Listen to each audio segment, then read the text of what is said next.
This particular court, 85% of what they do is criminal cases. And these are not traffic ticket offenses. They're not misdemeanor offenses. They are felony offenses. And so you see in this court children who have been abused sexually, physically. You see the murders, the rapes, the burglaries of your home, the crimes that we all are concerned about and that we fear most are the crimes that cross the desk of that judge every single day. And so it's not a situation where you can get in and learn on the job. You've got to have that criminal knowledge and experience before you get there. I've just here in Smith County have handled over 1,000 criminal cases. And so I know the law. I know the procedure. And more than that, I know many of the officers that are going to be involved in these cases. I know many of the support personnel that are going to be involved in these cases and helping victims of crime. You know, these issues are cropping up more and more in our communities, and it's tough and can be frightening to live in a free society. But if we're going to have a free society, then we have to have limited government. Any lawyer who graduates and passes the bar is licensed to practice law in Texas. But we have what's called board certification, which is an advanced step that attorneys can seek out in specialized areas.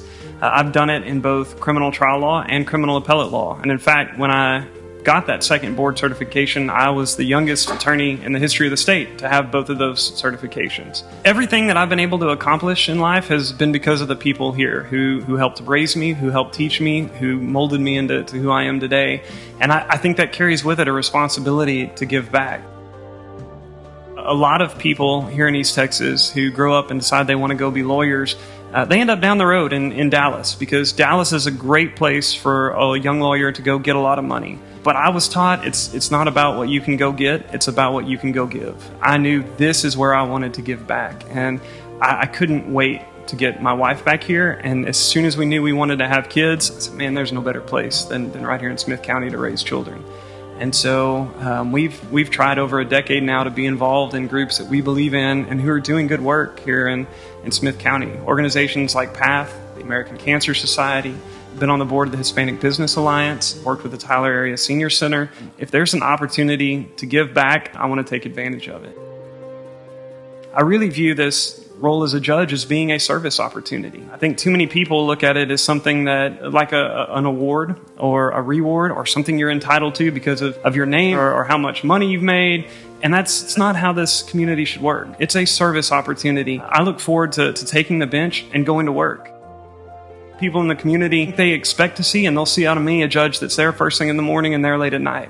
It's an opportunity to add more leather to the bottom of my shoes because I'm going to be out there working. Faith has always been important to me, and I think that plays an issue not only with how you approach making your decisions, but how you approach litigants in the courtroom, and that humility. You know, Micah 6 telling us that our job is to love justice, seek mercy, and walk humbly with our God. And too often we get judges on the bench that forget that walk humbly part. I'll tell you why you should vote for me, and more importantly, I'll tell you why you should get your friends and family to vote for me. And that is that most of us, statistically, will never be a crime victim and will never be in court. But statistically, most of us will know somebody who is a crime victim and who will have to go to court. And so even if you're not going to do it for yourself, think about the people you love. Think about the people in your community you care about, and imagine them being the victim of a crime, walking into a courtroom and having a judge look at them and say, man, this is the first time I've ever seen a case like this. I don't know what to do with it. We're gonna have to take some time so I can go learn the law before I help you through your situation. That shouldn't happen. I mean, you wouldn't tolerate that from your doctor. If you walked into a hospital with chest pains and the doctor came up to you and said, wow, I've never seen anything like this. Why don't you sit there and suffer for a while I go Google your solution? You'd walk out and find a new doctor. But you don't have that choice in our justice system. You're stuck with whoever's on that bench. And so it's critical we make sure we get stuck with the right person. If I've won you over, that's great. But you've got to make sure that you tell other people and get other people to go vote with you. Because you're probably, statistically, not doing this for you. You're doing it for them. And you need to make sure that they are part of that decision now. Because it's going to be too late for them when they're standing in front of that judge. And it's about returning the justice power where it belongs, and that's to the citizens.